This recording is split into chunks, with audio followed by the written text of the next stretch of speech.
preparando as perguntas para que a gente possa fazê-la publicamente ao conselheiro, tá bem? Ivan, mais uma vez, muito obrigado por ter aceitado esse convite, por estar conosco nesse momento e nos auxiliar enquanto rede, sistemas de ensino, a tratar desse tempo, desse período tão atípico e tão também desafiador que estamos vivendo. Muito obrigado, bom trabalho e fique à vontade entre nós. Obrigado, Elcio. Boa tarde.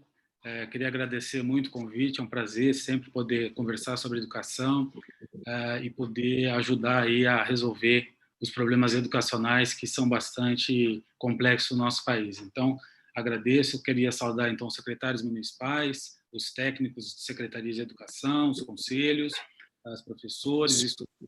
Isso. O PDF você pode abrir fora como você faz no computador. A professora Gilmara, a professora do CENI, a professora Elcio, então, da Unichapecó, e o professor Cláudio da UNCME, e todos que nos acompanham. Em relação a esse parecer 5, né, de 2020, assim que logo depois da decretação em vários estados e em várias cidades do período de quarentena, passados mais ou menos 15 dias, a gente começou a receber no Conselho uma série de encaminhamentos perguntando se ia haver uma norma nacional, pedindo por orientações, pedindo dificuldade de interpretar exatamente na linha do que eu acho que a gente vai focar mais aqui, que é a educação infantil, quais seriam os parâmetros corretos para fazer. Havia problema em relação, sobretudo, às escolas privadas, né? Porque são de ordem distintas os problemas das escolas privadas, das escolas públicas, inicialmente, depois o ensino fundamental e o ensino superior praticamente quase não houve muita demanda. E as questões que nos chegaram foram aquelas que a gente tentou reportar no parecer, que são basicamente o que está na legislação, o que a LDB contempla, a Constituição, em relação a cada uma das etapas e modalidades. Por exemplo, no caso da educação infantil, não há dúvida que a legislação ela não contempla ensino à distância, ensino remoto, qualquer que seja a nomenclatura que a gente queira dar, isso não está previsto na Lei de Diretrizes Básicas da Educação. Né? Nós só temos menção explícita na legislação educacional com relação à educação básica para modalidades não presenciais a partir do final do ensino fundamental 2. Então, isso é o que a legislação tem. Numa situação de normalidade, a gente poderia lançar mão de atividades e quaisquer outras formas de processos educativos não presenciais no final do ensino fundamental 2, no ensino médio, educação de jovens e adultos e as modalidades todas. Né? A gente sabe que não é uma situação de normalidade, então o que o parecer procurou fazer, também contemplando as normas que já haviam sido emitidas, então nós fizemos uma verificação praticamente de quase todas as normas do país que a gente conseguiu ter acesso, as estaduais todas, né? Todas as normas que foram emitidas pelas 27 unidades da federação, nós observamos, deduzimos dali quais eram as ideias, quais eram as angústias, e procuramos reproduzir isso no nosso parecer. E, além disso, nós também observamos e estudamos várias normas municipais, sobretudo das capitais, né, como foi o caso aí de Santa Catarina, de Florianópolis e outras cidades. Nós observamos também, e observamos também aquilo que os pais, porque também recebemos muitas demandas de pais, de famílias, com dúvidas, com perguntas em relação se o que estava sendo feito pela unidade de ensino se estava correto, se não estava, né? Também demandas dos professores, enfim, dos gestores, todos eles, também do Ministério Público. Então, nós recebemos demanda de todos esses setores e grande parte delas relacionada à educação infantil. Né? Então, nós procuramos, no parecer, responder de maneira indireta essas dúvidas e essa problemática que foi colocada. Não sendo possível, porque o gestor público ele só pode fazer aquilo que a lei permite. É diferente de um cidadão comum, que ele pode fazer tudo que não é proibido. Né? Então, uma pessoa comum, se não está proibido pela lei, ela pode fazer. Já aqueles que operam em nome do poder público só podem fazer aquilo que a lei diz que pode ser feito. Do contrário, eles acabam correndo o risco de responder nas esferas legais por esse ato, digamos, não permitido pela legislação, ou seja, o conjunto das leis e das normas. Só que há um porém aí, né? Nós estamos numa situação de pandemia sem igual, pelo menos nos últimos 100 ou 100 e alguma coisa assim de anos. Né? Em função disso, em função de tudo aquilo que nos chegou ao Conselho, nós procuramos, no parecer, sem infringir leis e normas, né? Mas fazer uma interpretação que desse uma segurança jurídica para que os municípios não fossem eles a responderem, né, os entes mais fracos, por uma ação que visa, como a gente sabe, obviamente, minorar as dificuldades, minorar os problemas. Então, o que a gente coloca em relação à educação infantil, por exemplo, em nenhum momento nós estamos sugerindo ali que se faça ensino à distância, porque isso não é permitido. O que está sugerido no parecer, porque o parecer ele é recomendativo, é que se faça contato com as famílias, para que as famílias, na medida do possível, possam estimular as crianças. Isso é tudo que a gente pode fazer obedecendo a lei e obedecendo às normas. Não é possível a gente fazer atividades online ou remotas diretamente com as crianças. Isso não é possível na educação infantil, ou seja, a creche e a pré-escola. Né?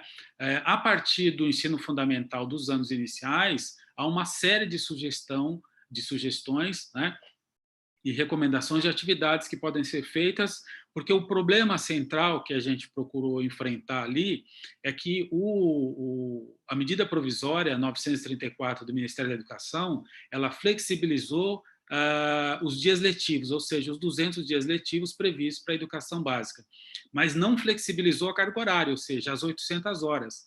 E aí a decorrência imediata disso é como que você pode fazer caber a mesma carga horária em menos dias de aula, até porque a gente não sabe ainda quantos dias serão possíveis quando retomarmos as atividades presencial. Então, essa é a grande dificuldade e praticamente foi isso que nos guiou no esforço ali coletivo. Até tem o Eduardo Deschamps, que é daí de Santa Catarina, que foi um dos relatores, a professora Maria Helena, e o Cury, que é o presidente do conselho, e eu fiz parte da comissão. A gente discutiu muito isso, quer dizer, não, porque teria sido uma outra situação se uma lei também flexibilizasse a carga horária, porque isso só pode ser feito por lei, porque o Conselho ele se opera na normatização das leis.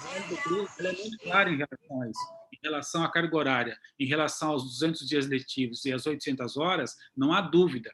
E só pode mudar uma lei, uma outra lei, coisa que não é de atribuição do Conselho. Então, o Ministério flexibilizar os dias letivos, mas não fazê-lo em relação à carga horária, deixou essa situação que a gente está discutindo até agora. Em relação aos anos finais do ensino médio, a situação já é menos complexa, do ponto de vista, né, de atividades não presenciais, e no ensino médio ela é menos complexa ainda, muito próxima. Quanto que eles querem, Demet?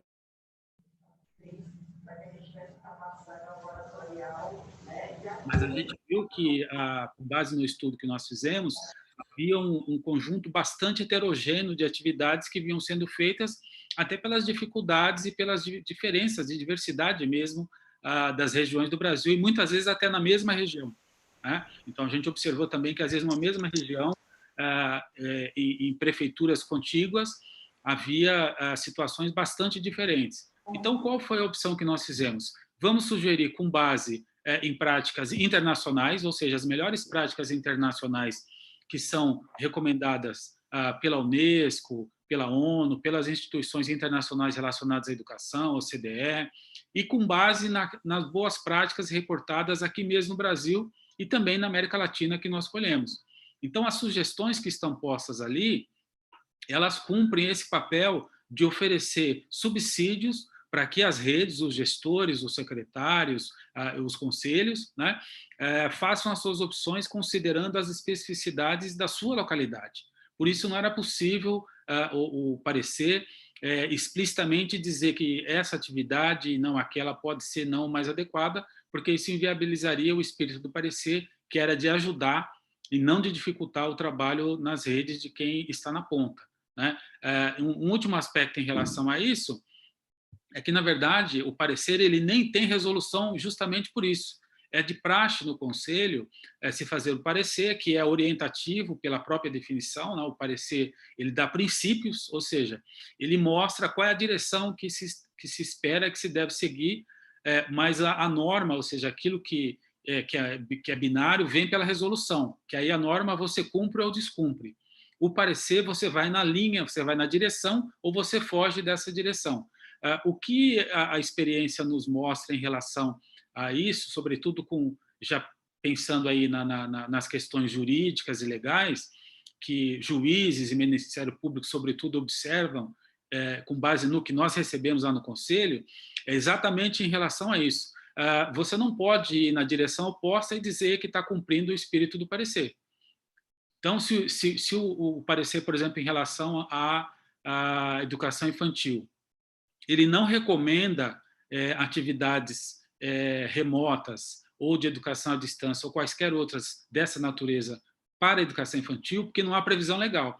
Então, toda a previsão que for feita nesse sentido, ela está indo no sentido oposto daquilo que o parecer coloca. E o parecer, obviamente, ele está embasado nas leis existentes do país.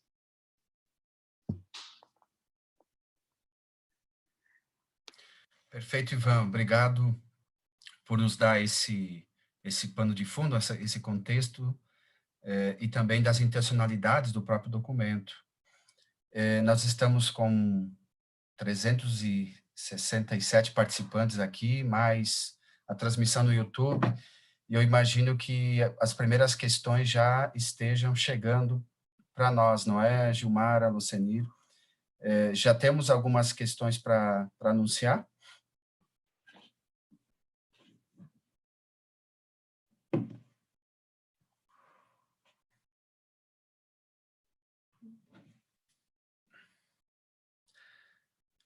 Então, temos sim a primeira aqui do Márcio Fernando,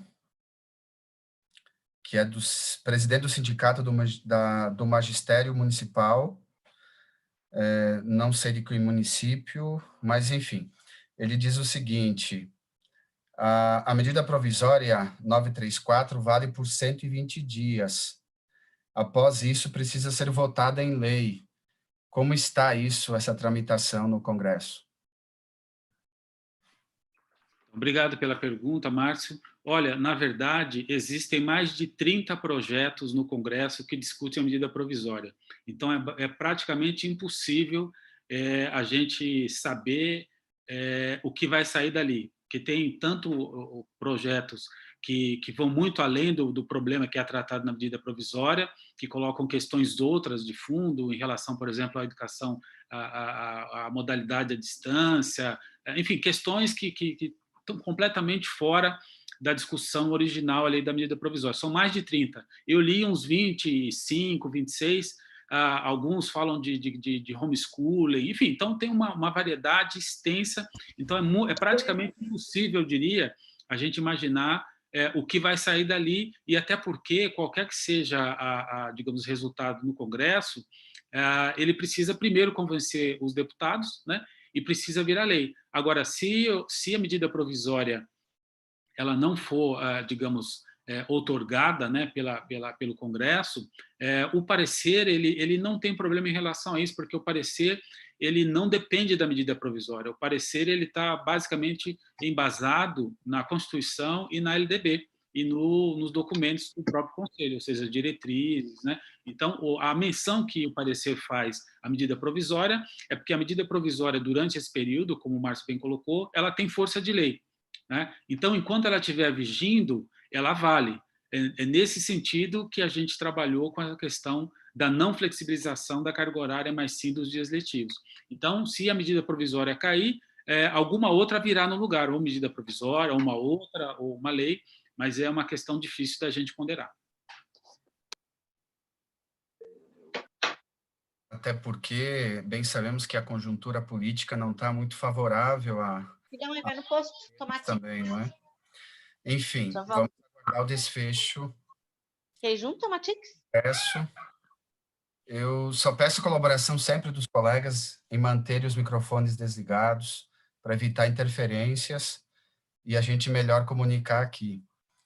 Eu tenho uma outra questão, conselheiro, que é da professora Gabriela Caldeira de Andrada, lá de Angelina, município aqui próximo à região da Grande Florianópolis. Ela pergunta se na educação infantil, então, de 0 a 3 anos não é obrigatório, porque é preciso repor 100% da carga horária?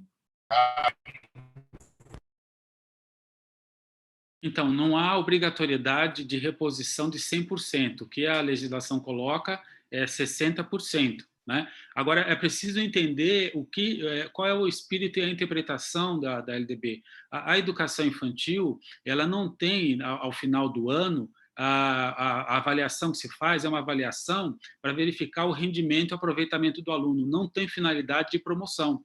Quando o aluno termina a educação infantil, ele vai para o ensino fundamental 1, qualquer que seja a situação. Então, na verdade, a avaliação que se faz é no sentido de se oferecer um serviço melhor de educação. Né? E em relação à carga horária, mesmo que o aluno ou aluna, né, não cumpra a carga horária, não vai acontecer dele não poder ir para o ano seguinte. Por quê? Exatamente o que se coloca na educação infantil é uma mobilização das condições para que haja um desenvolvimento sensório, motor, da afetividade, para que isso favoreça, quando entrar propriamente no ensino, né, que é o ensino fundamental, por isso essa distinção, educação infantil e ensino fundamental, porque a educação ela envolve outros processos, ela é mais ampla. Já o ensino ele tem um caráter escolarizante.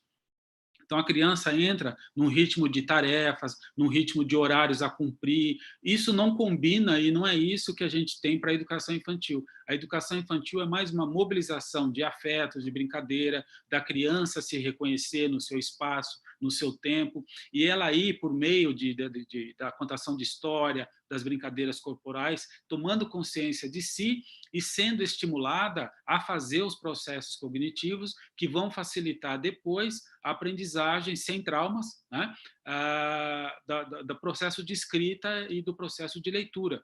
Porque o que acontece quando a criança está entrando nos primeiros anos, qual que é a grande dificuldade que a gente tem em relação ao processo de alfabetização? É porque na transição da educação infantil para os anos iniciais, se a criança não foi estimulada por quaisquer motivos, né, por exemplo, em relação à imaginação, se ela não teve esse estímulo de história, começo, meio, fim, personagens que se movimentam, lugares, etc., fica difícil para ela entender o fluxo, por exemplo, de um texto.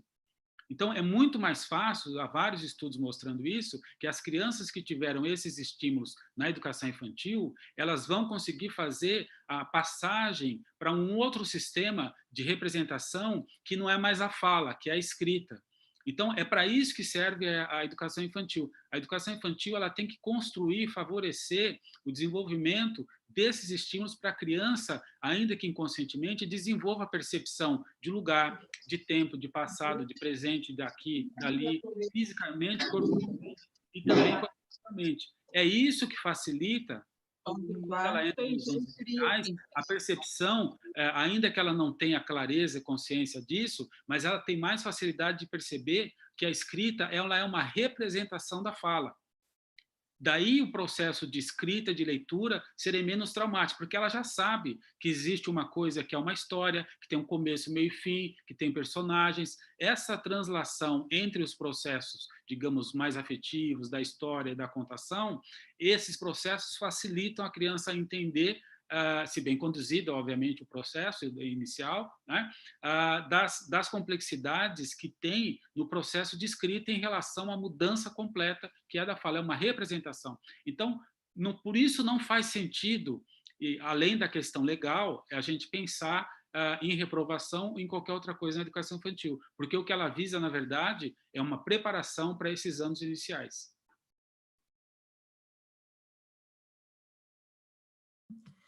Obrigado, Ivan. Nessa mesma direção, temos mais duas questões sobre educação infantil. Uma, eu vou só registrar a participação, porque praticamente está quase respondida, é da professora Juliana Brits, de São Miguel do Oeste.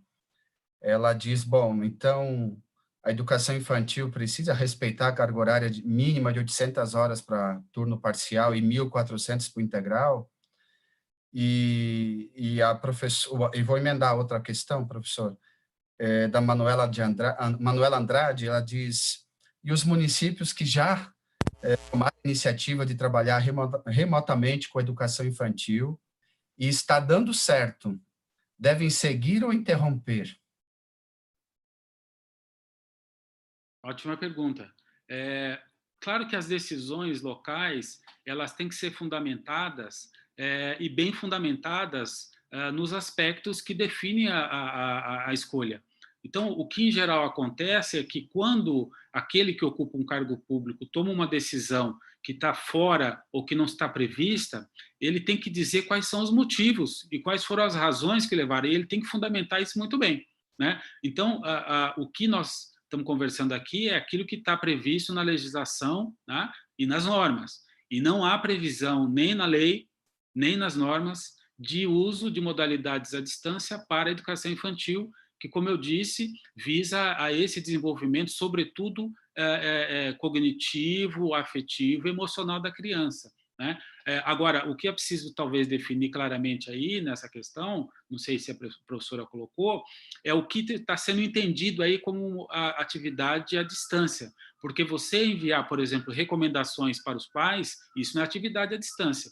Agora, você expor as crianças a ficar em frente de uma tela, seja ela de computador, de celular, ou tablet, ou qualquer outro dispositivo, e imaginar que isso tem, digamos, repercussão em relação às atividades presenciais previstas, são coisas diferentes, né? Então, eu acho que é preciso avaliar quais foram as decisões tomadas, e aí, obviamente, tendo isso em mãos, aí fica mais fácil responder, que é o que eu não tenho, né? Não sei quais foram, qual foi o ponto de partida dessa decisão, e precisa avaliar também se está dando certo ou não, só a avaliação pode dizer, né?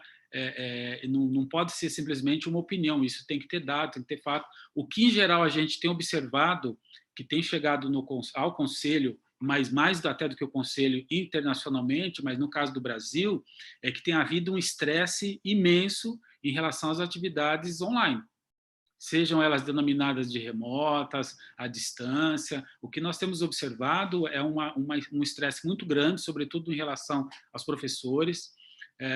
Eu tive participando de um projeto em Rondônia essa semana, conversando com os professores de lá, e assim, o que eles reportaram é uma dificuldade imensa. Claro que há situações e situações, né? Mas não é uma situação incomum dos professores terem uma carga sobrepesada mesmo, para além daquilo que se previa, justamente porque há uma confusão que é possível a gente fazer uma mudança equitativa entre, se eu dou uma aula de 50 minutos presencial, logo eu vou dar uma aula de 50 minutos à distância. Isso vai contra todos os postulados, tudo que a gente tem na literatura em relação ao que se entende por educação à distância. Uma educação à distância, ela tem, no nosso país, ela tem um regramento específico, tem decreto, está na LDB, o artigo 80 da LDB fala, o CNE já fez resolução, é uma outra coisa, pressupõe um conjunto de processos que nós não estamos utilizando nesse momento, porque exatamente não é educação à distância. Então, esse é um primeiro problema, a simples transposição da carga horária presencial para uma carga horária não presencial. Isso é um desastre, pelo que nós estamos observando e que estamos recebendo no Conselho, de estresse, de problemas, etc. Agora, claro que também há uma outra questão aí, dos professores serem demitidos, sobretudo em escolas privadas, quando o trabalho não está sendo feito. Mesmo em escolas públicas, a gente já tem notícia de estados, sobretudo professores temporários, que estão perdendo o seu trabalho, né? Então, é um problema complexo. Agora, estritamente em relação à questão das atividades online, é preciso ter um bom senso, né? Porque também a gente sabe que no Brasil, no máximo 1/3 dos estudantes tem acesso ao mínimo de qualidade de conexão para seguir as atividades. Aqui em São Paulo, por exemplo, né, está sendo feito, como em vários lugares, um grande esforço, mas o percentual de estudantes que têm conseguido acessar, e não é só acessar, é se manter, ainda é muito pequeno, porque, além disso, nós temos, não podemos esquecer, os problemas conjunturais que nós estamos vendo no Brasil. Desemprego em massa, enfim, todas as outras questões. Então, ainda que nós estejamos aqui discutindo questões da educação, a nossa sensibilidade nos impede de esquecermos os problemas pelos quais o país está passando. Então, é óbvio que em grande parte das famílias, sobretudo nas grandes cidades, o clima é de muito estresse. Isso que nós temos, está nos jornais, está em tudo quanto é lugar, isso daí. Então, eu acho que deveríamos usar de bom senso, né? E tem previsão legal para isso. O que a gente colocou no parecer, e agora a gente está discutindo um outro parecer para exatamente ajudar um pouco mais, é o bom senso. Quer dizer, não é possível a gente imaginar que nós vamos cumprir tudo aquilo que cumpriríamos se tivesse numa situação de normalidade, porque não estamos numa situação de normalidade. Então, me parece óbvio que nós teremos que identificar quais são as competências básicas que podem ser desenvolvidas e alcançadas, dadas as características da circunstância nas quais nós estamos passando. Então, o cômputo de atividades online não me parece que é um pouco dessa equação. Cada localidade tem mais elementos para decidir quais são as atividades que são mais permeáveis, ou seja, que pode alcançar o maior número possível de estudantes, que, digamos, não vai levar mais problema para as famílias. Nem todas as famílias, por exemplo, que é uma coisa que a gente recebeu muito lá de pais e de mães de alunos. Eu sou médico, eu sou enfermeira, eu trabalho, quem vai acompanhar meus filhos nas atividades? Porque ele não pode fazer sozinho, porque está nos anos iniciais do ensino fundamental, não consigo acompanhar. E mesmo professores dizendo, não, eu sou professora no meu trabalho, em casa eu sou mãe, eu sou pai, eu já trabalhei 5, 6, 7 horas, como que eu vou acompanhar os meus filhos nessas atividades que duram, às vezes, 4, 5 horas? Então, eu acho que esse tipo de situação, claro que é compreensível, né, dado o ineditismo, mas eu acho que é possível a gente contornar isso com bom senso e com criatividade. Obrigado mais uma vez, Ivan. Olha, você tocou num tema por demais necessário. Há, sim, uma certa confusão entre o que é educação à distância e o que é atividade remota ou nome similar que seja dado, mas que não é educação à distância. Eu trabalho e coordeno um curso de educação à distância, a gente sabe que é toda a lógica e a carga horária, por exemplo, é bem isso, se a gente tem, sei lá, 14 horas semanais de atividades, apenas talvez 4 ou menos disso é atividade mediada diretamente com o estudante. Daí a demais carga horária é atividade de leitura, é atividade para assistir, enfim, tem um conjunto de elementos. E o que a gente tem visto em alguns contextos é um equívoco que gera um excesso, não é? Se tem em mente que tem que ficar online a mesma quantidade do presencial de horas, e isso leva os estudantes também a um estresse grandioso. Mas, muito bem, esse é um problema que temos que enfrentar. Aqui eu tenho várias questões, Ivan. Primeiro, agradecer a professora Darli Zunino, nossa querida amiga da UNCME. Ela pergunta o seguinte, ela também, enquanto conselheira municipal de educação, ela pergunta se os conselhos municipais deverão fazer um parecer similar ao do CNE, ou para pontuar as questões nacionais, ou estariam os conselhos municipais já assegurados, né, nesse parecer global do CNE. E emendando daí a questão que ela coloca, se os conselhos podem ir diretamente para a elaboração de uma resolução, ou o que cabe ao Conselho Municipal fazer diante dessas orientações nacionais, e se deve traduzir para nível local ou não, como você analisa isso? Obrigado pela pergunta.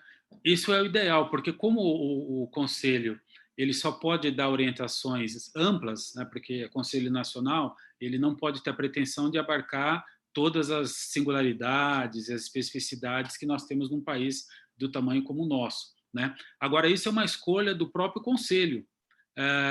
O conselho local, ele tem todas as condições de verificar o que, no parecer, cabe a mais adequado a ele. Então, seria, assim, até para resumir um pouco, né? Porque o parecer acabou ficando extenso, e a gente sabe que não é de leitura fácil para o professor, para as famílias, enfim, para as pessoas terem um contato, até porque a gente procurou ali rolar todas as modalidades. Nós estamos falando de educação nas prisões, nós estamos falando de educação de jovens e adultos, nós estamos falando de educação quilombola. Pode não ser o caso do Conselho Municipal de determinadas cidades. Então, eu penso que não faz sentido ele ter todo esse escopo se a realidade local dele ali é mais circunscrita, digamos, ela tem menos elementos do que o parecer. Eu acho que seria, sim, importante, por pelo menos duas razões, né? A primeira razão é que ele limparia do parecer aquilo que não é pertinente, aquilo que não é essencial para a realidade local. E o segundo aspecto é que ele pode acrescentar aquilo que o conselho não pode colocar, porque, do contrário, o conselho amarraria, impediria ou criaria dificuldades para a normatização local. Então, acho que é importante, sim, que os conselhos locais, sejam estaduais, municipais, eles se debrucem a partir do parecer, o parecer dá uma boa base, mas que eles façam adequação à sua realidade. E pode ser o caso de não fazer apenas um parecer, mas fazer uma resolução, porque a resolução, obviamente, ela tem uma força legal, que no nosso caso, como Conselho Nacional, nós entendemos que não cabia, porque a resolução ela impediria uma terceira via, porque a resolução é binária. Você cumpre ou você descumpre a norma que está ali, o artigo tal. O parecer não, o parecer ele é orientativo, então ele leva um conjunto de... Tá ali, né? Ó, o meu tá aqui, ó. Tá, daí... É importante que os conselhos municipais fizessem adequação à sua localidade. Perfeito, Ivan, obrigado. E ainda sobre o parecer, a professora Darli pergunta se a homologação já ocorreu e por que o CNE está pensando em fazer um novo parecer, né? Você acabou de mencionar. É de natureza complementar? O que será esse novo documento? Então, as notícias que nós temos em relação à homologação é que deve sair nesta semana, porque tem todo um procedimento burocrático, né? Depois que o parecer foi aprovado lá no Conselho, no Pleno, como a gente chama, que é a união das duas câmaras, Câmara de Educação Básica e Câmara de Educação Superior, ele vai para o MEC e aí ele passa em várias secretarias, em várias comissões, passa no setor jurídico, ou seja, a Advocacia Geral da União, passa nas secretarias, nos setores todos, para depois ir para a assinatura do Ministério da Educação, e aí sim é que é homologado, ou seja, que aparece no Diário Oficial, né? Pelas notícias que nós tivemos, deve sair esta semana ainda, deve ser homologado, ou seja, deve sair em Diário Oficial. Em relação o que a gente está discutindo, seria uma complementação pensando no pós-pandemia, porque o parecer, basicamente, ele visa dar sugestões em relação ao período vigente, ou seja, enquanto a pandemia durar. Não sabemos se, quando foi escrito, não sabíamos se ia durar até agora maio, se ia chegar até junho, se vai chegar até julho, mas, evidentemente, haverá um período pós-pandemia. Então, o que a gente está, digamos, tentando se adiantar é exatamente ajudar as localidades, os sistemas, a pensar no retorno. A gente começou essa discussão hoje em relação a, por exemplo, a questões de organização, ou seja, a parte organizacional mesmo que vai ser preciso se pensar em relação à disposição dos alunos, em relação à entrada e saída, os aspectos propriamente mais pedagógicos, como a questão de avaliação, se eventualmente vai ou não ter algum tipo de ação específica com alunos que tiveram mais ou menos condições de fazer algum tipo de atividade remota ou não. Enfim, esse conjunto de questões que derivam exatamente da situação na qual a gente está vivendo. Então, possivelmente, a nossa ideia é fazer um parecer mais sucinto, ou seja, não será como esse grande, né? Só com aspectos muito pontuais para ajudar a pensar, bom, passada a pandemia, no retorno às aulas, quais são, digamos, os aspectos centrais que os sistemas, as redes precisam ter atenção. E, claro, nós também estamos acompanhando tudo que está acontecendo no mundo em relação a isso. Então, a gente está observando todos os países que já voltaram, eles voltam com alguns princípios. Então, não nos parece que seria bom da nossa parte ignorar essas experiências que já estão ocorrendo mundo afora, em países que têm ou não proximidade conosco, mas escola é escola. A gente sabe como que é o funcionamento das escolas em relação, por exemplo, os anos iniciais ou anos finais, ensino médio, que caracteriza. Então, tem um conjunto, digamos, de procedimentos que vem sendo discutido e que vem sendo utilizado mundo afora, e é isso que a gente quer colocar para ajudar os sistemas a organizar o retorno às aulas quando isso for possível. Obrigado, Ivan. De fato, acho que esse novo parecer já nascerá olhando para o contexto futuro, até porque, pelo menos em Santa Catarina, por exemplo, nós estamos tendo aí proposições em âmbito da Assembleia Legislativa de projetos de lei tentando interferir nisso, orientar esse retorno. E a gente sabe de vários interesses que estão em jogo nisso, mas, sobretudo, é importante, sim, que o CNE tenha essa manifestação para orientar as redes e os sistemas e os conselhos estadual e municipal a tomar pé da situação. A questão, quando vem por projeto de lei, elas podem sempre rumar para outras direções que não sejam as melhores e mais adequadas ao contexto educacional. Está chegando mais questões, conselheiro, mas eu vou fazer uma questão também que me preocupa e muito a partir também do que eu tenho acompanhado em nossa região, é a questão que também está um dos pontos previsto no parecer, que é o tema da avaliação da aprendizagem, né? Então, muitos sistemas estão enviando para as famílias, seja de maneira impressa, seja de maneira virtual, atividades, muitas atividades, inclusive. Essas atividades, muitas delas também têm, de algum modo, cunho avaliativo. Então, só que no meio disso tudo tem alunos que realizam efetivamente, tem alunos que não realizam, e eu tenho um certo receio de que o fato de não realizar, independente dos motivos, vai endossar aí argumentos de reprovação ao longo do retornar do ano letivo, ou talvez, de outra parte, vão ajudar aí a estudantes a abandonarem a escola de vez. Então, qual é a opinião mais sensata em termos de avaliação nesse momento?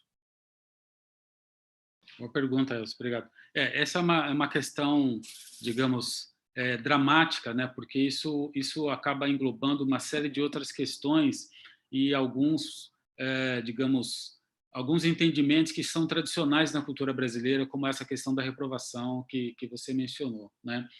Bom, primeiro, acho que é preciso ter clareza quando nós falamos de avaliação, do que nós estamos conversando, né? Qual é o objetivo da avaliação, a que ela se presta, a finalidade. Então, acho que esse seria um primeiro ponto. O que nós sabemos é que há vários tipos de avaliação, mas pensando mais na educação básica, a gente tem pelo menos a avaliação formativa e a avaliação somativa, né? A avaliação formativa, é bom que se diga, ela tem por escopo, ou seja, qual é o seu intuito? Ela visa dar condições do professor, né, e a equipe pedagógica verificar o rendimento do aluno, o processo de aprendizagem, as dificuldades que estão ocorrendo e fazer as alterações no curso do processo de aprendizagem, ou seja, não esperar no final do ano, por exemplo, no final do período, no final do ciclo, para dar o seu veredito. Então, essa avaliação formativa vem sendo dita pelos estudiosos, pedagogos, etc., como uma das avaliações essenciais se o objetivo é exatamente a promoção do aprendizado, e é exatamente isso que nós queremos. Então, esse tipo de avaliação é para corrigir no percurso, né? Agora, existe uma outra avaliação, que é a avaliação somativa, são os exames, o IDEB, por exemplo, o PISA, e todos esses exames todos aí, que visam dar um veredito em relação a aprender ou não aprender o quê? é uma outra coisa, né? É claro que também tem funcionalidade, tem razão de ser, mas eu acho que não se pode misturar uma avaliação pela outra. Eu acho que no processo educativo, a avaliação formativa, ela tem uma exigência muito maior e ela pode dar efeitos muito mais de longo prazo se for bem instrumentalizada. Isso é uma coisa. Uma outra questão é que, dado esse contexto agora dos alunos não poderem ter as atividades presenciais, ninguém sabe se eles estão ou não estão fazendo as atividades, se há condições, se não há, etc. Certamente, quando houver o retorno, né, na medida do possível, as redes, as escolas poderiam estar monitorando essa condição, ou essa possibilidade dos alunos fazerem, obviamente, acesso ou não.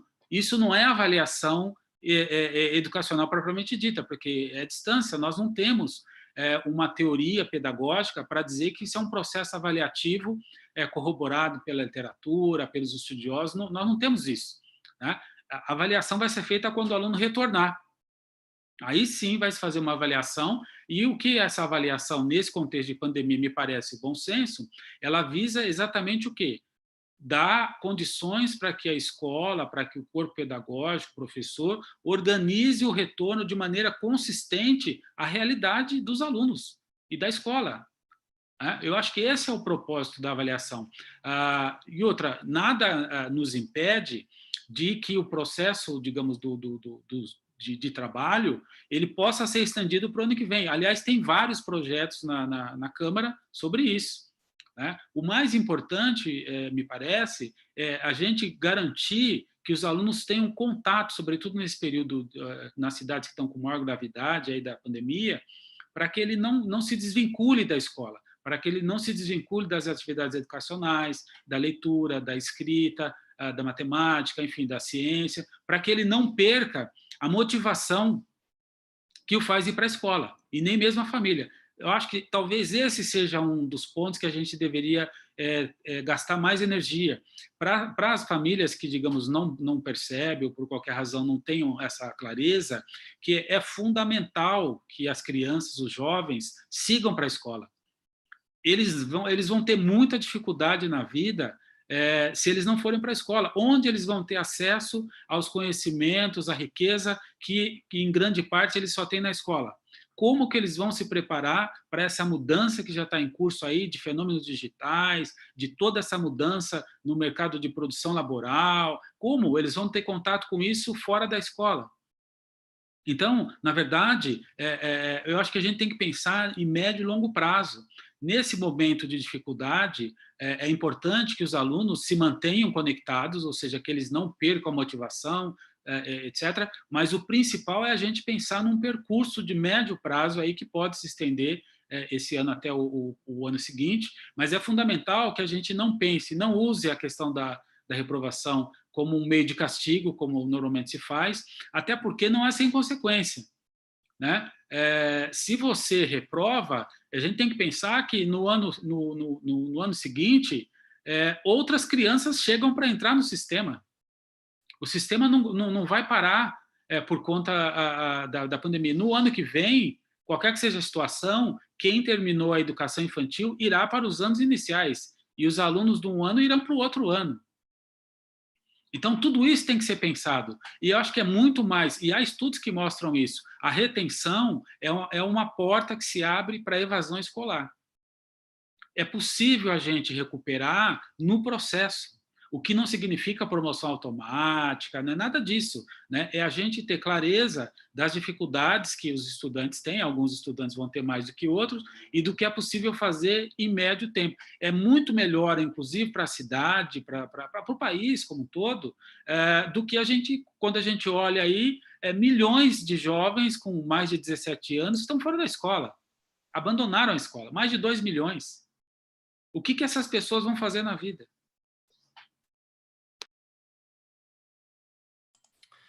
Obrigado, Ivan.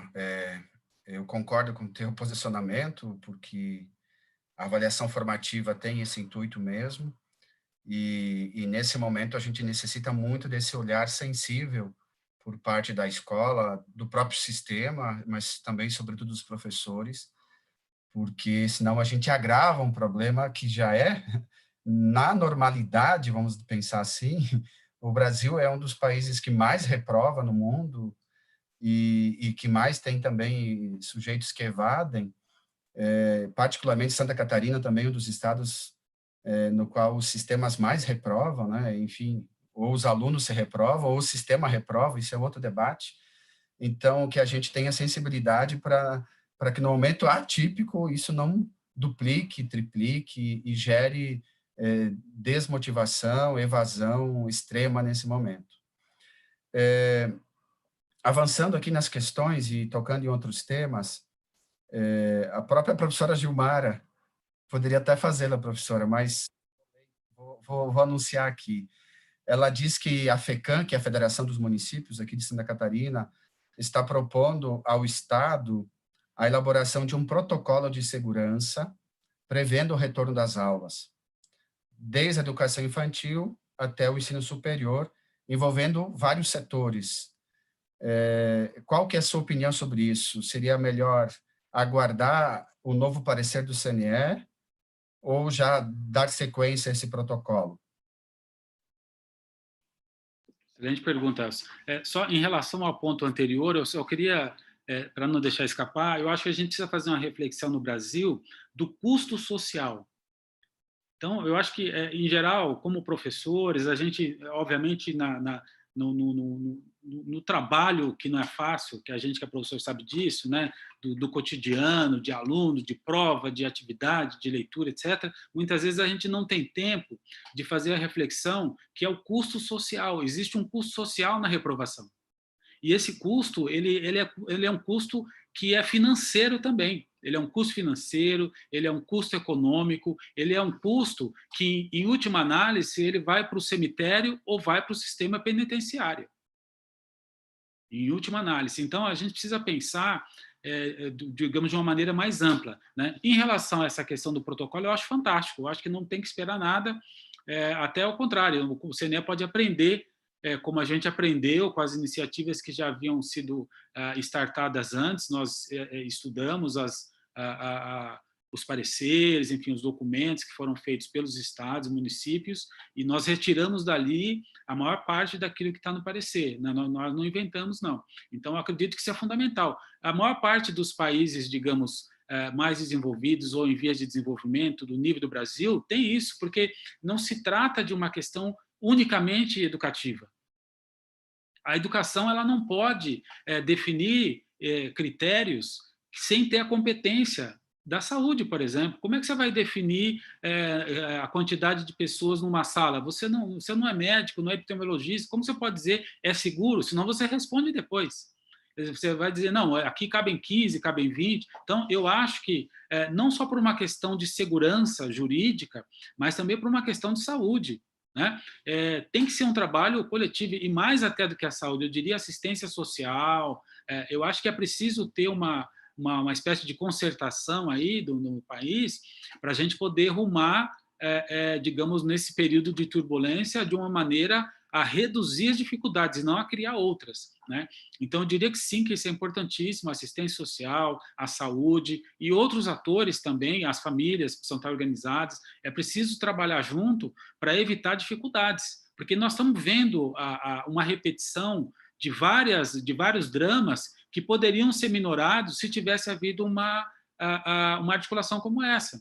A própria justiça, por exemplo, né, quando o Ministério Público vai entrar em ação, o juiz, etc., ora, se eles fazem parte da solução, eles já vão colocar antes o que eles vislumbram, por exemplo, como uma impossibilidade do ponto de vista jurídico. E aí vão ser apresentadas a eles as razões pelas quais não se pode fazer de uma determinada maneira, como está previsto, e porque nós estamos avocando uma outra possibilidade. Isso muda a configuração e resulta em menos judicialização, menos gastos de dinheiro público em coisas que não redundam necessariamente em melhoria, e também, eu diria, o aspecto da solidariedade que ganha, porque ao fazer parte da solução dos problemas, as pessoas, obviamente, se comprometem muito mais. Muito bom, Ivan. A gente vai tocar novamente no tema da educação infantil, que é ainda um dos temas mais em dúvida. Então, a colega Fernanda, aqui da Associação dos Municípios da região de Xanxerê, Xaxim, aqui perto de Chapecó, pergunta, retornando então ao que nós falávamos antes, mas que não teria ficado tão claro. Se a educação infantil não tem lei que ampare atividades não presenciais, como foi dito, porém pode ser feita, de se bem argumentada, como foi citado, após a pandemia, tendo feito ou não atividade presencial, os municípios deverão fazer a reposição presencial? Então, a questão da reposição na educação infantil, a LDB coloca 60% de cumprimento. Só que a LDB ela está colocando isso numa situação de normalidade, não é a situação em que a gente está vivendo, né? E, de novo, a questão da básica da educação infantil não é promoção, portanto, não tem reprovação. O aluno segue até que ele tenha a idade, né, para ele ingressar nos anos iniciais. Então, não há que se colocar, digamos, seguir a risca sem fazer uma interpretação. Quando a LDB coloca que tem que se cumprir 60%, no caso da educação infantil, né, ela está colocando uma situação de normalidade. Mas o aluno vamos imaginar o aluno que esteja ali no último ano da pré-escola, se ele não cumpriu esse 60%, ora, ele vai para os anos iniciais. E não há como, não é razoável a gente imaginar que ele vai cumprir, digamos, o que não foi cumprido ali na etapa anterior, e por conta disso ele vai ser privado. Não, ele irá para os anos iniciais se ele tiver a idade que a legislação determina, né? Então, na verdade, não tem como a gente fazer essa previsão, até porque pode acontecer de não ser possível cumprir nem 10%. É possível. Nós não sabemos ainda qual vai ser o desenrolar, a pandemia ainda está em curso. Então, não dá para a gente estipular com base no que está na LDB de 60%, porque ali é uma situação de normalidade. E se ocorrer, pode ser que aconteça em algumas localidades, de não ser possível cumprir nem 10% do presencial. Então, o aluno que está no último ano, ele vai deixar de poder ir para os anos iniciais? Não. E o aluno que está, digamos, no início ali da educação infantil? Ora, ele vai para o ano seguinte. Por quê? Porque a educação infantil, conceitualmente, ela não é pensada em termos de anualização, ano a ano, ela é pensada como um bloco. A educação infantil, ela é pensada como um bloco. Então, você tem 2 blocos ali, né? A creche e pré-escola. Então, ela não é pensada ano a ano, ela é pensada de acordo com o desenvolvimento cognitivo, sensorial, motor, psicológico da criança. É assim que a educação infantil está legislada aqui no Brasil e basicamente no mundo todo. Então, não faz sentido a gente pensar fora desse cenário. Quando a LDB coloca 60%, ela está pensando numa normalidade e outra. Nós não podemos nos esquecer que a LDB, quando ela foi escrita, e isso vem colocado, por quê? Porque a gente tinha no Brasil uma tradição em que praticamente não havia disponibilidade de vagas na educação infantil. E lembrando, né, que a educação no Brasil ela é obrigatória dos 4 aos 17 anos. Ou seja, a educação infantil, a rigor, ela não é obrigatória, exceto 4 e 5 anos. Ou seja, antes disso, não é obrigatório.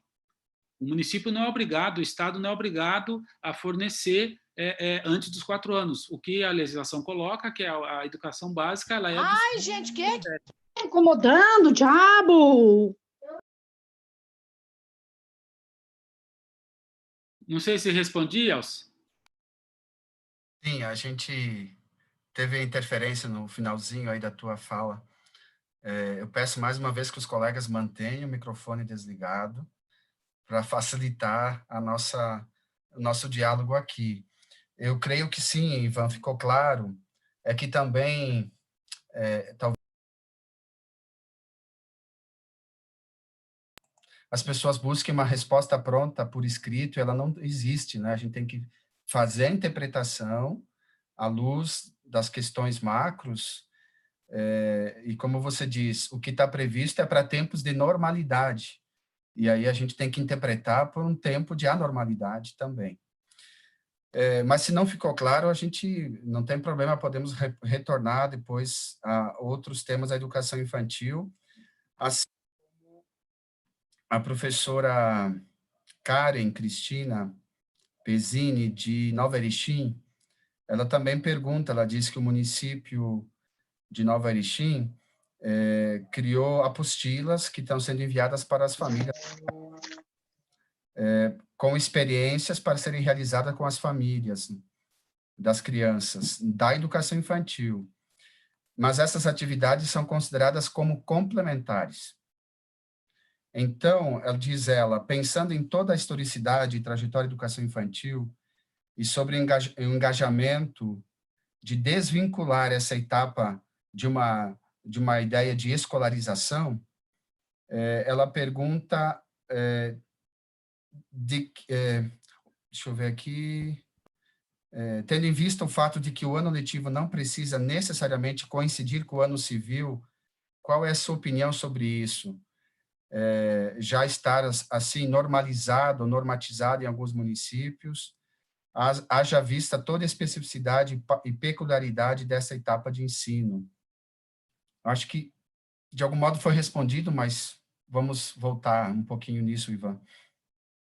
É importante. Eu acho que o município ele precisa tomar uma decisão racional, considerando as condições locais, né? As condições de recurso, a condição técnica, as possibilidades. Há municípios, por exemplo, onde no norte você tem problema de enchente metade do ano. Então, são vários fatores que possibilitam o município dizer, olha, aqui a decisão foi essa em razão desse conjunto de fatos, né?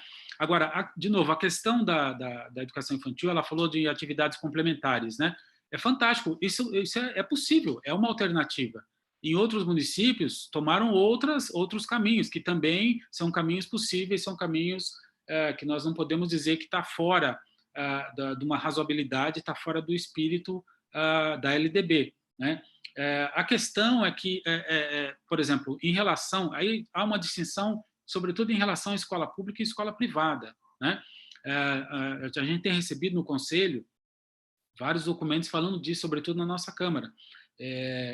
Se a escola privada não oferece atividade, ela obviamente teme que os pais desmatriculem o filho, deixem de pagar a mensalidade e, obviamente, isso ocasiona a demissão do professor, tem uma série de questões ligadas a isso, né?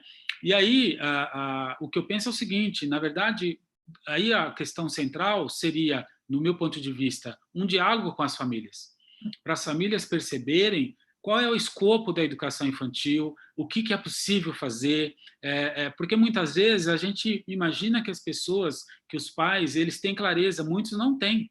Eles matriculam seus filhos, levam seus filhos para a escola, buscam no final do dia... Estou brincando, tá? Porque agora eu acabei.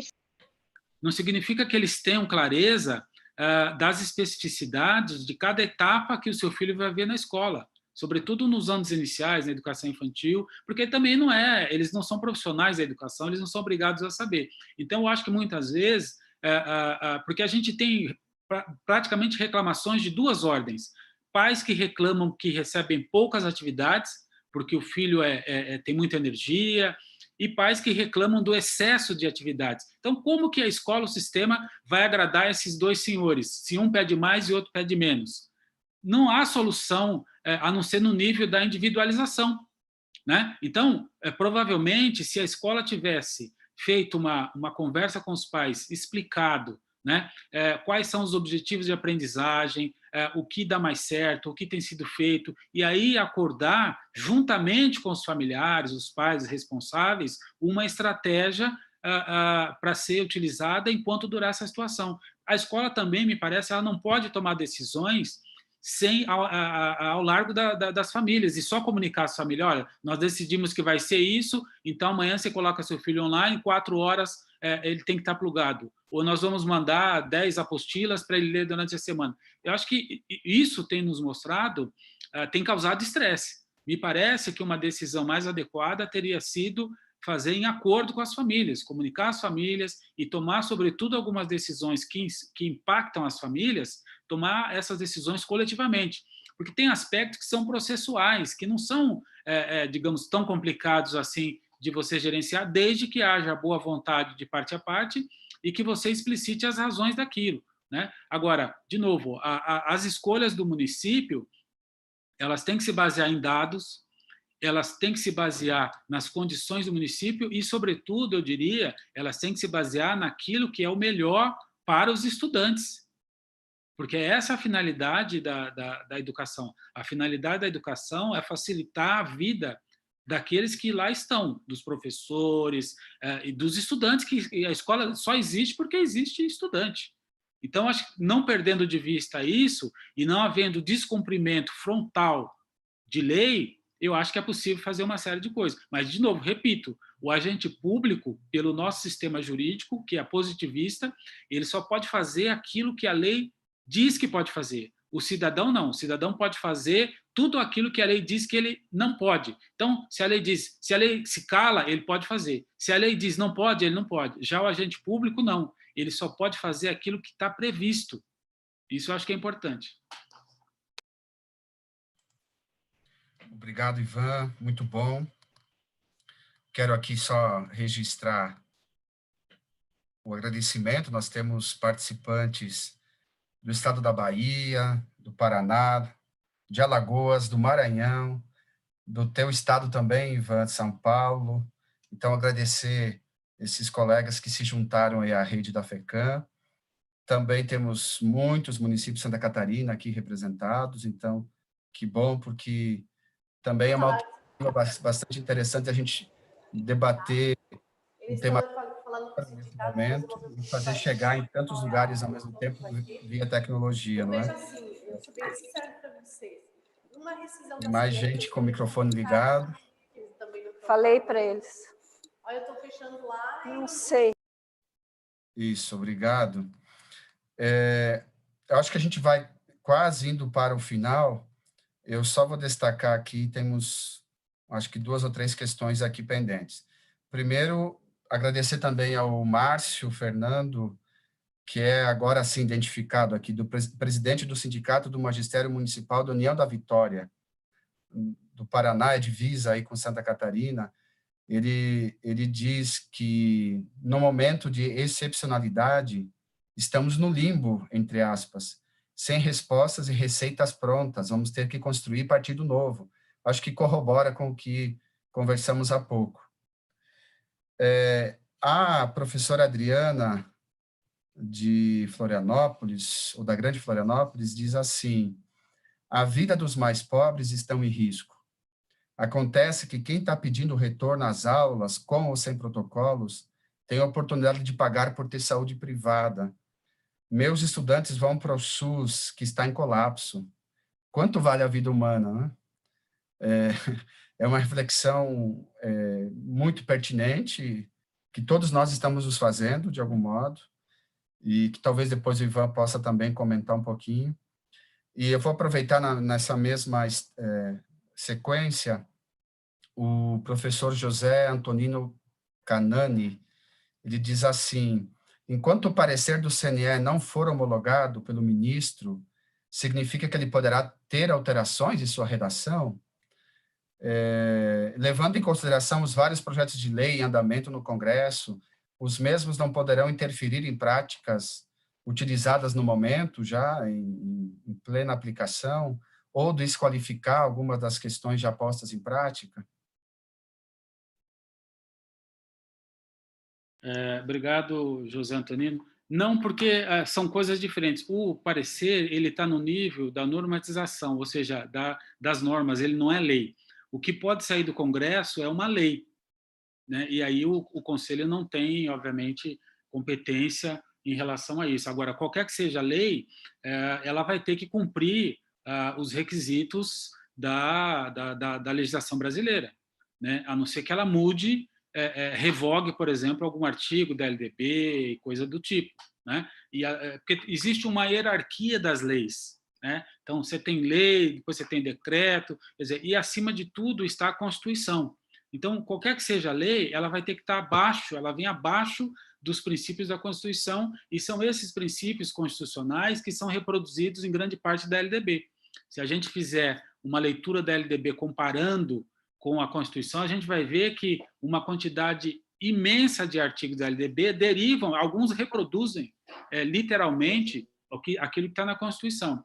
Então, não é possível. Em relação à alteração, eu acho que é improvável, porque a gente trabalhou, no caso específico desse parecer, com representantes do Ministério da Educação. Então, aquilo que os representantes do Ministério da Educação pontuaram, sugeriram, foi incorporado ao parecer. Então, nós não acreditamos que do Ministério da Educação venha qualquer coisa nesse sentido. Agora, procedimentalmente, o que acontece quando o ministro não assina um documento do Conselho?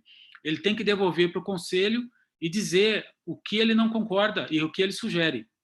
Então, ele não pode modificar documento por conta dele, risco, porque o documento não está em validade. O documento do Conselho, o ministro aceita ou não aceita, não há uma terceira opção. Se ele aceita, ele homologa. Se ele não aceita, ele justifica o não aceite e devolve para o Conselho. É assim que funciona. Então, o parecer, digamos, nesse aspecto, me parece que está bem encaminhado. Agora, em relação ao Congresso, leis que possam surgir, aí só Deus sabe, né? Muito bem, Ivan, obrigado. Tenho duas questões aqui, pontuais, mas também emblemáticas, vamos a elas. A Michele não disse de onde ela diz o seguinte: após o retorno das aulas, é possível manter atividades EAD como atividades complementares? Essa é uma. E uma segunda, que é da professora Silvane, de São João do Oeste. Ela diz assim: se na educação infantil a obrigatoriedade é de cumprimento de, no mínimo, 60% presencial, e no fundamental, de 75% de frequência, então a lógica é de que nós só precisamos repor presencialmente 75% das 800 horas nos anos iniciais? Bom, em relação à questão da professora Michele, a primeira, sim, é possível. Claro que vai depender de quando for possível essa volta, mas é possível, até mesmo para você dar conta do cumprimento, imaginando que permaneça essa situação das 800 horas, né, como um horizonte, digamos, que a ser cumprido. Vamos imaginar que a gente volte em agosto ou em julho.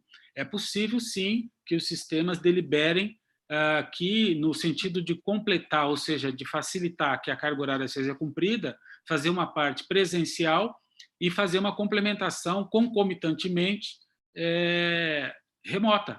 É perfeitamente possível. Inclusive, o parecer ele coloca essa possibilidade, né? Porque, de fato, a gente ainda vai estar vivendo, digamos, os efeitos da pandemia. Então, isso é perfeitamente viável.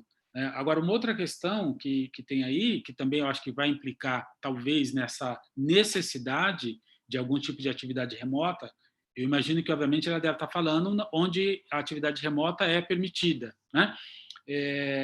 Porque nós também, provavelmente, teremos que fazer uma redução do número de alunos por sala, como está acontecendo no mundo todo. Nós não teremos 2 escolas onde há uma escola. Logo, nós teremos que fazer algum tipo de rodízio, como está sendo feito no mundo todo. E esses alunos que não puderem estar na escola podem fazer atividades não presenciais. Me parece bastante razoável essa situação, né? Em relação à segunda pergunta da professora Silvânia, qual que é a lógica dos 60% e 75%? Por que tem essa diferença, né? Primeiro, porque no caso da educação infantil, como a gente falou aqui, ela tem objetivos muito específicos e explícitos em relação ao desenvolvimento cognitivo, né? Não tem o viés de escolarização. Então, obviamente, a criança depende que a mãe leve, ou o pai leve, que busque, etc., etc.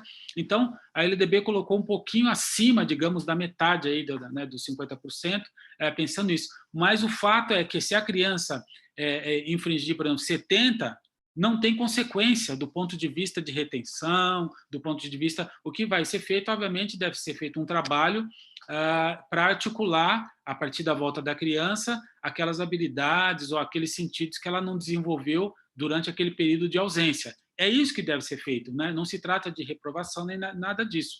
Por isso tem que se olhar com cuidado. Mas por que se coloca, então, ela poderia perguntar, então por que simplesmente não se tirou isso? Exatamente para forçar os pais a levarem as crianças, porque nós vivemos no país que a gente conhece, para forçar, se não houvesse essa previsão, muitos não iriam, muitas crianças não estariam lá, por qualquer motivo que seja. Né? Então, na verdade, o legislador, quando colocou isso, ele colocou tendo em mente períodos pregressos, ou seja, anteriores. É só a gente lembrar. A LDB é de 96, os anos 80, a gente sabe, mesmo os anos 90, eles eram terrivelmente muito mais dramáticos em relação ao que a gente tem hoje, né? Sobretudo na educação infantil. Né? Então, e os 75% do ensino fundamental é porque aí o ensino fundamental já é ensino, já é escolarização, por isso se exige mais. E também essa maior exigência está ligada ao quê? Aos índices que a gente tem de reprovação e de abandono, porque parte da causa do abandono é a ausência do aluno. O aluno que fica ausente por um período X, as estatísticas mostram, é um sério candidato a se evadir, é o que acaba acontecendo. Então, essa exigência de 75%, ela também visa, digamos, a facilitar ou a estimular a presença do aluno e também ao compromisso da instituição de ensino para simplesmente não abrir, não lavar as mãos. Se o aluno vem, se não vem, eu não tenho nada com isso. Não, a instituição também ela é corresponsável, junto com a família, pela presença de estudantes. Então, essa é a razão da gente ter essa diferença de 60% e 75% em relação à educação infantil e o ensino fundamental. Excelente, Ivan. Vamos para o último ciclo aqui. Nós tínhamos a meta de encerrar às 3, pode ser que a gente atrase um pouquinho, mas vamos finalizando com as últimas questões. A professora Darli, que antes já havia se manifestado, e vale registrar que ela faz parte também da UNCM Nacional, da diretoria, ela pergunta, na verdade ela está preocupada com a tramitação da MP 934, já que constam 229 emendas, e a preocupação que ela tem é, talvez, na rasteira ali, acontecer a regulamentação da educação domiciliar. O que pode ser feito, diz ela. Uma outra questão, e agora toca na outra ponta do sistema, que é a educação superior. Trata-se da questão dos estágios, das licenciaturas, né? Como encaminhar os estágios obrigatórios dos estudantes nas escolas, já que, nesse momento, está suspensa as aulas e depois não voltaremos de modo na normalidade que nós tínhamos anteriormente. Então, é uma questão do ensino superior, sobre os estágios, que afeta, sobretudo, os estudantes de licenciatura, e bem pertinente e importante, não é? E deixa eu me ver aqui, mais duas para encerrar. Eu acho que vou fazê-las, Ivan, aí você vai tomando nota também, são temas diferentes. O professor Paulo Henrique Lom, de São Pedro de Alcântara, diz assim: sabendo que o foco não é a avaliação, como fica o encerramento dos bimestres, dos trimestres, podem ser substituídos por semestre, temos que fechar médias agora, porque, de fato, quem tem calendário trimestral, agora é um momento de fechar o trimestre. E temos aqui também a Fernanda, que ela é secretária da Educação de Ituberá, interior da Bahia. Muito obrigado, Fernanda. Seria possível falar sobre a questão dos nossos transportes escolares para o retorno das aulas, visto que os ônibus geralmente vão lotados? Como faremos, né? Alguma indicação ou previsão, né, nesse caso? E talvez para fechar, a última, chegou agora. Karen Risky, ela diz assim, e se no retorno das aulas os pais se sentirem inseguros para enviarem seus filhos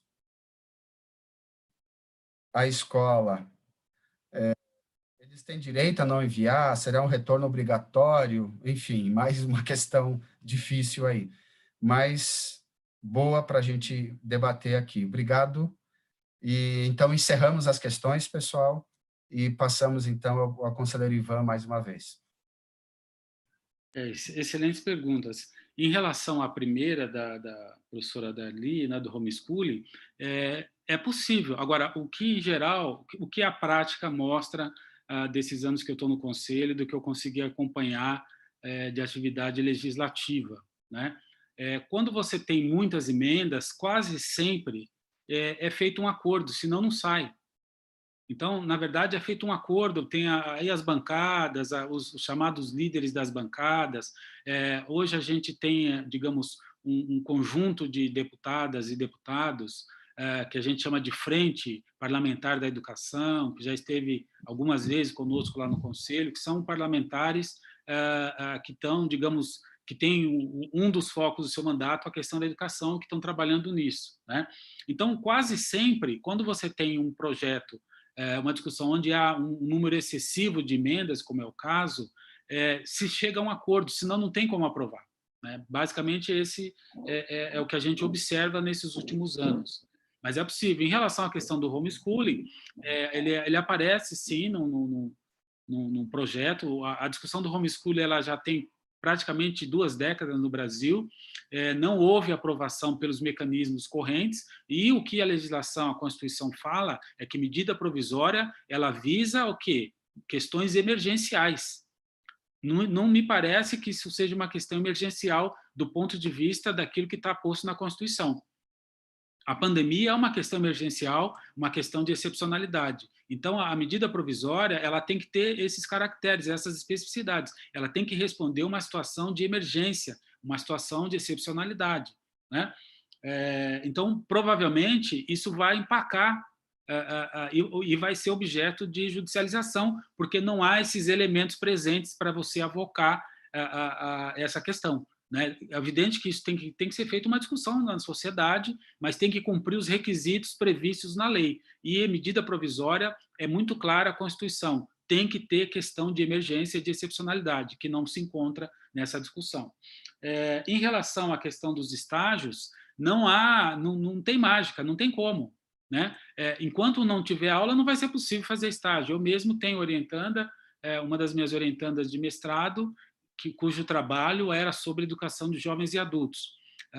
E ela vai fazer a qualificação agora, não conseguiu fazer os estágios, porque as escolas suspenderam as aulas, então não tem como. E não foi possível também fazer nenhum tipo de acompanhamento online, porque as atividades online aqui começaram recentemente, aqui em São Paulo. Então, nós vamos ter que fazer adequações. Agora, a persistir, digamos, essa situação, terá que ser pensada uma norma específica para isso. E, no caso que a gente está discutindo, ela visa exatamente um pouco esse pós-pandemia, né? Pode ser, sim, que a gente tenha que emitir algum tipo de normalização em relação a isso, porque não tem, digamos, se os alunos, se os estudantes não estão em sala, como que o estágio vai acontecer? Então, de novo, isso traz uma situação de excepcionalidade e, na excepcionalidade, tem previsão legal para que haja um tratamento da excepcionalidade. Mas isso tem que ser na esfera da lei, né? Tem lei específica para isso. Em relação à questão da avaliação, eu acho que a gente precisa pensar o seguinte: o que é meio e o que é fim. Então, o fato da gente ter a própria questão das 800 horas, 200 dias letivos, esses mecanismos, eles são meios, eles não são fim. O fim da educação é a aprendizagem. É isso que interessa. É isso que está, digamos, como colorário, tanto da Constituição como da LDB, que é o quê? A preparação para o exercício pleno da cidadania e para o mundo do trabalho. E nós sabemos qual é o mundo do trabalho do século XXI, e nós sabemos qual é a cidadania possível nesse mundo que nós estamos vivendo. um mundo complexo, que envolve uma série de questões, que tem redes sociais pautando discussões, etc. Então, esse é o mundo que a gente vive e que tem de se aprofundar. Então, a escola tem que ajudar os alunos, os estudantes, a se prepararem para esse mundo, para eles serem cidadãos e cidadãs nesse contexto, não num contexto que não existe. Então, a questão da divisão, por exemplo, divisão serial, a LDB coloca, a instituição ela tem liberdade, a escola tem liberdade para fazer as suas escolhas, seja por seriação, seja por mecanismo que ela achar conveniente. Agora, tem que ter razões para isso, né? Então, a gente tem, por exemplo, modalidades específicas, como a própria educação de jovens e adultos, outras modalidades de educação do campo. Então, a LDB ela prevê essas possibilidades de arranjos diferentes, mas os arranjos eles visam ao interesse do aluno, que é o quê? Interesse de aprender. Então, não há que se pensar, digamos, que tem que fechar nota agora, porque vai fechar nota do quê? Né? A gente não pode avaliar aquilo que não foi possível de ser desenvolvido e não é nossa culpa, nós não temos nada a dever em relação a isso. A avaliação ela vai se dar quando a gente puder retornar às atividades. Isso não implica que não possa estar havendo um acompanhamento das atividades que estão sendo feitas, porque o contrato, digamos, que a escola fez com a família era de dar as atividades presenciais. Esse contrato, agora, ele não está podendo ser cumprido em razão de força maior, que isso também está previsto na Constituição, né? Então, a escola tem que se adequar à realidade do momento e fazer toda a adequação, digamos, de procedimento, a adequação interna em relação aos seus procedimentos administrativos e operacionais, considerando esse momento. Ela tem justificativa legal para fazê-lo.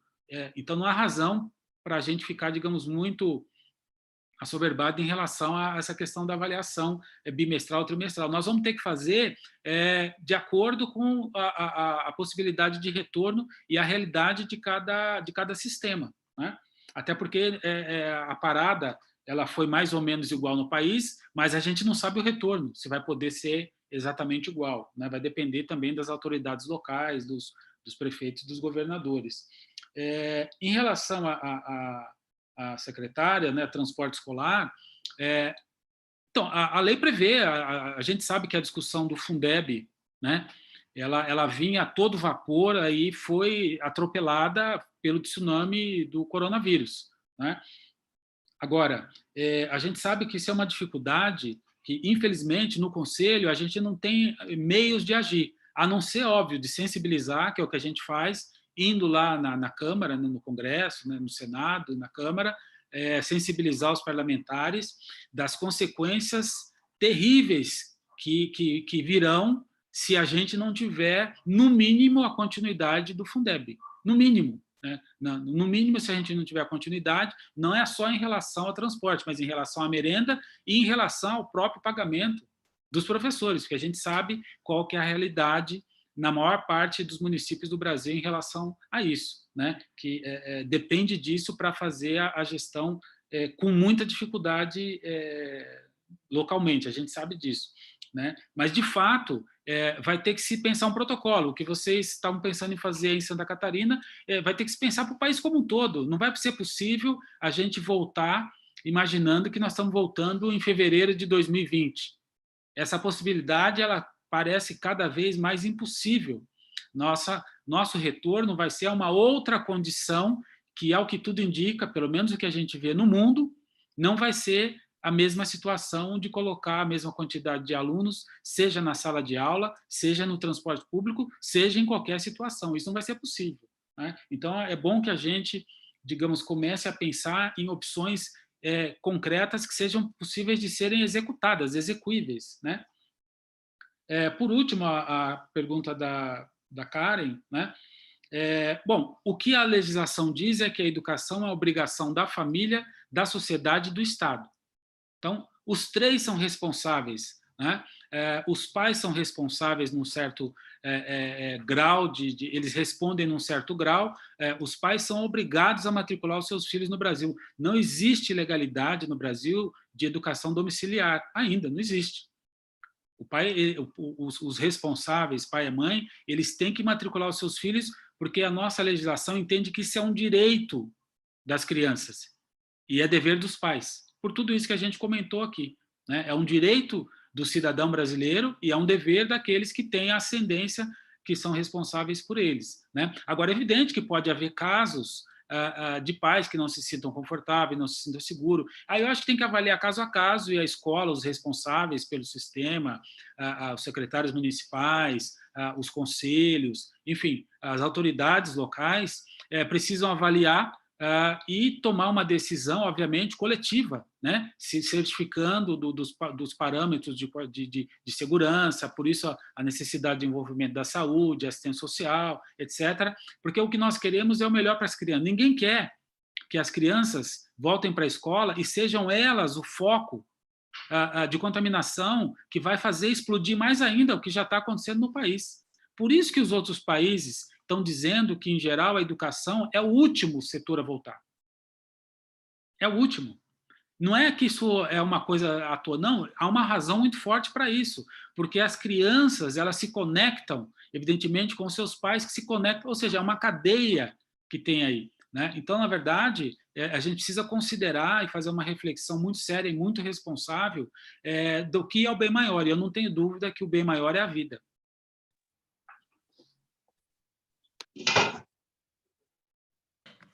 Excelente, conselheiro Ivan. Nossa, quanta coisa importante nós tratamos aqui. Ainda tinha questões chegando, mas a gente não consegue responder todas hoje. Quem sabe, Lucenir e Gilmar, a gente possa repetir um outro debate daqui 40 dias, 30 dias, enfim, conforme o contexto vai mudando, outras dúvidas vão surgindo, mas de antemão quero agradecer muito ao professor, conselheiro Ivan, por nos ajudar de maneira lúcida a entender alguns pontos. As questões evidenciam que essas dúvidas existiam. Tem outras, como eu disse, que ficarão, ou que a gente siga estudando o próprio parecer e buscando ajuda. É um momento no qual a gente precisa aprender de maneira colaborativa, trocar ideias, ver as melhores experiências, usar bom senso, ter equilíbrio na tomada das decisões. Então, nesse espírito, as redes têm que se ajudar, não é? Estados, as universidades também têm um papel. Nós aqui em Comum no Chapecó temos clareza da nossa função social também comunitária, de acompanhar as redes e ajudar um pouco nas suas demandas. Enfim, acho que é um momento atípico, excepcional, e a gente tem que encontrar caminhos. Não existem fórmulas, receitas prontas, mágicas, que irão nos dar agora a direção. Temos que construir. Fica o nosso agradecimento, gratidão também por todos que acompanharam. Nós chegamos a um momento com 520 acessos, se não me engano, atingiu um público grande e que, por sua vez, extrapolou as fronteiras de Santa Catarina. Fico bem feliz com essa valorização desse momento. Então, certamente, conselheiro, as suas palavras ecoam longe e as suas orientações possivelmente ajudarão muitas redes e muitas escolas, muitos gestores a tomarem as decisões mais acertadas. Eu agradeço também a possibilidade de estar com vocês. Devolvo a palavra para Gilmara, Lucenir, quem sabe Cláudio também, se querem dar uma palavra final. Agradeço pela parceria e sigamos em parceria para outros momentos parecidos com este ou outras demandas que, porventura, surjam aí na caminhada. Um abraço a todos e todas. Muito obrigada. Eu gostaria imensamente de agradecer ao professor Ivan. Como é bom escutar alguém do seu gabarito, uma pessoa inteligente que pontua com muita, mas muita propriedade todos os itens que são as nossas grandes angústias. Professor Ivan, já tínhamos uma admiração muito grande pelo seu trabalho, mas depois de hoje, certamente, essa admiração aumentou. Muito obrigada pela orientação, muito obrigada pela gentileza de nos ouvir. O espaço que a FECAM proporciona não é só para Santa Catarina, Então, o professor está, neste momento, falando para grande parte do país, e a gente tem um orgulho muito grande de dizer isso, porque educação não pode ter insígnia. Educação não pode ser estadual, municipal, privada. A criança não tem insígnia. Então, ela é de todos nós. Ela precisa ser entendida desse jeito. E as suas palavras nos fazem reforçar ainda mais esse conceito. Muito obrigada mesmo. Eu gostaria de agradecer a parceria pela primeira vez com a UNO Chapecó. Acredito que tenhamos feito um trabalho muito legal e, sim, estamos disponíveis para fazer trabalhos nesse sentido quantas vezes forem necessárias. A professora Locenir, grande, mas grande companheira de luta, nossa coordenadora do Colegiado Estadual de Educação da FECAM, muito obrigada por compartilhar conosco esta oportunidade. E ao nosso grande companheiro, professor Cláudio, da UNCME, que está sempre com a gente e que entende a necessidade, assim como nós, de fazermos esse trabalho em parceria. Representando a todos os secretários de educação e técnicos das secretarias que estão aqui, eu gostaria de me reportar neste momento à professora Rosângela, secretária de Educação do município de Canelinha, uma companheira incrível que participa de todas, mas de todas as lives da FECAM e tem feito um trabalho fantástico. Inclusive, a professora Darli elogiou e muito o plano de intervenção emergencial dela. Parabéns, professora Rosângela, pelo seu trabalho, pelo seu empenho. Eu passo a palavra agora, para finalizar, ao professor Ivan, e daí encerro esse nosso momento. Professor Ivan, por favor. Eu que agradeço, professora Gilmara, professor Elcio, professor Cláudio e todos que puderam nos acompanhar. Sempre um prazer a gente poder discutir e poder, digamos, conversar um pouco com tanta gente no Brasil, tantas realidades. Eu já estive em Santa Catarina várias vezes, conheci Chapecó, conheci Florianópolis, é um lugar que eu tenho um carinho bastante especial, né? E os outros lugares também que eu tive a oportunidade, que uma das coisas boas de ser conselheiro é que a gente acaba tendo a oportunidade de conhecer o Brasil, né? E eu tive essa oportunidade, então só quero dizer que eu fico à disposição. Espero que todos tenham um bom dia, uma boa semana, e podem contar conosco, não só comigo, mas também com o Conselho, e a gente está sempre à disposição para ajudar a refletir, a pensar. Não temos todas as respostas, mas nós temos perguntas também para ajudar o desenvolvimento, porque, como a senhora disse, a educação é um projeto nacional, e nós entendemos que um projeto nacional ele só pode ser feito com a colaboração de muitas pessoas, não pode ser. Então, o Conselho não tem essa pretensão de ter a última palavra em nada, e o Conselho procura, na medida do possível, ouvir o máximo possível das sugestões e dos saberes que existem pelo Brasil, e a gente sabe que nós temos muito conhecimento na área educacional do nosso país. Então, eu que agradeço, muito obrigado e fico à disposição. Muito obrigada, professor, agradecendo sinceramente a todos os participantes. Muito obrigada, que tenhamos todos uma boa semana com boas notícias, né? A gente tem precisado muito de boas notícias, que elas venham de todos os lados, do setor político, do setor educacional, do setor de saúde, do setor econômico, do setor de vigilância sanitária. Precisamos de boas notícias. Sejamos todos sempre muito bem-vindos a esse espaço. Ele é nosso, ele é público, ele é para todos nós. Muito obrigada a todos, boa tarde, boa semana. Tchau para todos, um abraço.